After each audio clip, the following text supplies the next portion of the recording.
중국몽이 전 인류의 꿈이 되길 바란다. 한국은 작은 나라지만 그 꿈에 함께하겠다. 아이고, 시진핑 형님 한 번만 방문해 주세요.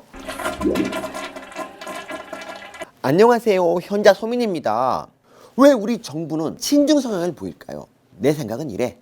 지금 집권 여당은 586 운동권 세력이잖아요. 그 중에서도 핵심 세력은 NL이라 불리는 민족 해방론자들이거든요. 이 사람들 중요한 특징 중 하나가 뭐냐면 반미야. 이 작전 통제권을 가지고 있는 미국의 허락 없이 이 전두환이 광주학살을 일으킬 수 없다. 그러니까 전두환 배후에는 미국이 있다. 뭐 이런 인식인데, 그래서 이 1982년 뭐 부산 미 문화원 방화 사건 같은 거 일어나고 그랬잖아. 근데 사실이 아니야. 광주 민주화 운동 처음 시작할 때 미국은 몰랐어. 그리고 그 이후에는 오판을 했죠. 아무튼 그래서 이 NL들은 우리나라를 미국 식민지라고 생각해요. 미국에서 벗어나야 이 자주적이고 독립적인 나라를 만들 수 있다는 거죠. 그래서 이분들은 이 반미, 이 반제국주의의 중요한 파트너가 중국이 될 수 있다고 생각을 해요. 까놓고 지금 586 운동권들 대학교 때 이 마오이즘 열심히 공부했잖아. 한마디로 미국보다는 중국이 낫다는 거죠. 근데 지금 우리가 이러고 있을 때야? 세상 돌아가는 거 안 보여? 지금 다른 나라들은 중국 견제하려고 엄청 노력하고 있는데 우리만 눈치 없이 이 국익에 전혀 도움도 안 되는 신중하고 자빠져 있으니 현자인 내가 화를 안 낼 수가 없어. 지금 다른 나라들은 어떻게 중국을 견제하고 있느냐?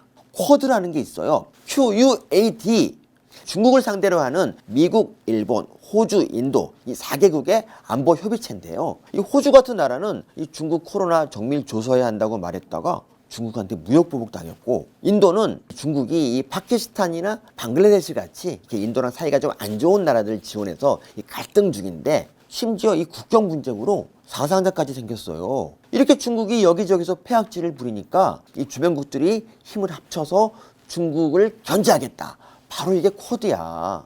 미국은 우리 보고 여기에 참여하라고 하고, 중국은 참여하면 우리를 적으로 간주하겠다 협박하는 상황인데, 사실 우리나라 지정학적 위치가 참 슬프긴 합니다. 미국이랑 이 소련이 대결하던 냉전 시대에도 딱 가운데 껴 있었고, 중국이랑 미국이 대결하는 시대가 되니까 또 가운데 껴 있고, 그러니까 더 정신 바짝 차리고 외교 제대로 해야 되는 거 아니야? 그래서 우리는 이 대륙 세력이랑 이 태평양 세력 사이에서 예술적인 줄타기를 해야 하는 운명이잖아. 근데 지금 그런 줄타기를 하고 있느냐?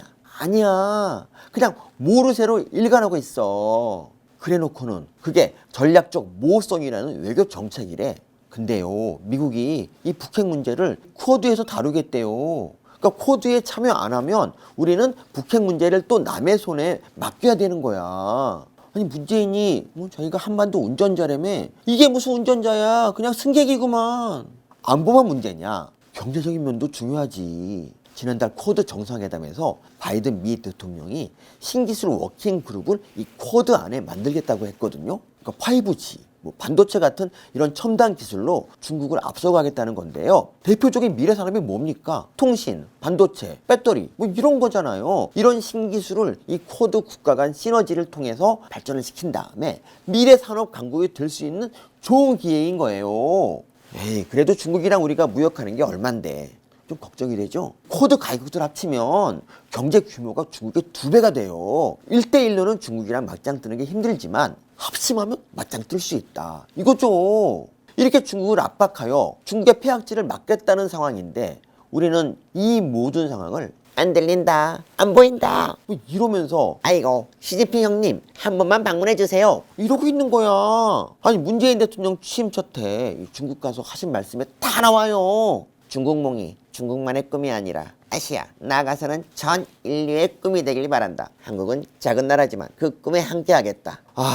우리는 작은 나라고 중국은 큰 나라고 그 큰 나라의 꿈에 동참하겠다. 야, 이 정도면 뭐 낮은 포복 수준으로 납작 엎드린 말씀이죠. 노영민 전 중국 대사도 마찬가지야. 주중대사 신인장 받는 자리에서 방명록에다가 만절필동이라고 썼어요. 만절필동. 이거 선조가 명나라 만력제한테 썼던 글귀인데요. 모든 강이 동쪽으로 흐르듯 모든 재우는 중국 황제를 향한다. 야, 이분도 엎드리는데 소질 있네. 근데 이렇게 엎드려서라도 이 국익에 도움이 된다면 뭐 100번 1000번 엎드려야죠. 나는 막 삼보일배로 엎드릴 수도 있어. 근데 엎드려서 국익에 도움이 됐냐? 도움 안 됐잖아. 중국 한한령 아직 안 풀었어. 중국 꿀 좀 빨아보겠다고 중국 뭐 함께한다고 했는데 중국 꿀은 개뿔 모란요 옆에 있다가 정맞게 생겼어. 근데 이 시점에 조선 구마사가 이슈가 됐네? 근데 내가 이번 조선 구마사 이슈에서 이 눈에 띄는 게 위티브에 올라온 조선 구마사 소개가 이래. 북한 건국의 역사적 사실을 바탕으로 한 드라마다. 이? 그러니까 북한 지역은 중국 역사의 일부고 북한 건국의 바탕은 조선인데 그 조선은 중국 음식만 먹고 중국 옷 입으니까 이제 까닭하면 조선도 중국 역사가 되는 거예요. 행여라도 북한이 붕괴할 경우를 상상해보면 이거 무시무시한 일이야. 아니 북한이 지네 땅이라고 우길 수도 있어. 이게 장난 같아? 근데 더 심각한 얘기 하나 해줄까? 동북공정이란 이 말 많이 들어봤죠? 동북공정은 만주 지역에 있던 나라들이 본래 중국에 속해 있던 나라들이었다. 뭐 이런 말도 안 되는 역사 왜곡을 시도한 이 연구 사업이에요. 그러니까 고구려, 발해 같은 나라들이 중국 역사였다는 거지. 고구려 발해가 있던 지역이 지금 어딜까요? 북한이지.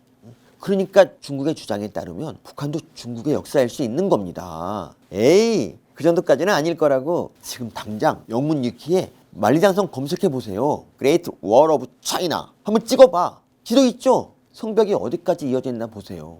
평양까지 이어져 있어. 이 고구려 성들까지 다 만리장성이라 우겨서 이런 지도가 나온 거예요. 이대로라면 북한 까닭하면 이 중국 역사 되는 거야. 그런데 우리 정부는 뭐하고 있나? 중국 역사 왜곡에 대응하는 예산을 이전 정부에 비해 60% 줄였대. 이렇게 중국한테 납작 엎드리면서 친구하자고 매달리고 있는 거지. 근데 역사 침략하는 친구도 있냐? 중국은 우리를 친구로 안 보고 있어. 끼케봐야 속국이나 똘마니로 보는 거지. 미중 갈등은 격화되고 우리 주변 정세는 빠르게 바뀌고 있습니다. 그럼 우리 정부도 여기에 맞춘 외교 정책의 변화가 있어야 돼. 그리고 그 핵심은 이념보다는 국익이야. 무조건 우리 국익이 우선이라고. 근데 집권여당 니네들 국익에는 관심 하나도 없고 중국 동포들이 이 더불어 동포연합 만든다 그러니까 거기 꼽살에 껴가지고 선거에서 표 챙길 생각만 하더라. 그래서 오늘은 내가 586 운동권 니들이 좋아했던 김일성 말로 마무리할게. 동무들, 일본이 100년의 적이라면 중국은 1000년의 적이라오.